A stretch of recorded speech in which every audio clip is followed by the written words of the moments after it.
वनी तहसील की घोसा नदी घाट से रेत की तस्करी कर रहे एक व्यक्ति के ट्रैक्टर को छोड़ने के लिए नायब तहसीलदार ने 70,000 की रिश्वतखोरी की, ऐसा आरोप एक रेत तस्कर ने लगाया है। दादा, रेतीचं धोरण सरकारनं, राज्य सरकारनं कशासाठी ठरवलं, कोणासाठी ठरवलं याचा मला खुलासा द्यावा। देवेंद्र फडणवीस साहेब मुख्यमंत्री असताना जो निर्णय घेतला आहे, 1 लाख रुपये ट्रॅक्टरला दंड, 15 ते 12,000 रुपये रेतीला दंड, तो यासाठी घेतला आहे का या चोरीवर आळा बसल, प्रामाणिक इच्छा, प्रामाणिक त्याचा हेतू होता। पण इथं उलट झालं आहे, म्हणजे हा रेतीचं धोरण निवड हे कोणासाठी आहे हे समजून नाही राहिलं।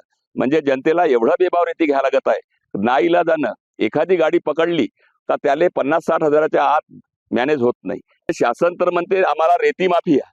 आता आम्ही रेत्याचा चोरी करतो, मान्य करतो, कारण शासनाचं धोरणच त्या हिशोबाचं नाही, जनतेच्या हिशोबाचं धोरणच नाही। धोरण हे फक्त अधिकाऱ्यासाठीच आहे का शासनाची तिजोरी भरासाठी आहे का जनतेला लुटासाठी आहे, याची स्पष्टता या शासनानं करावं, हे माझी विनंती आहे।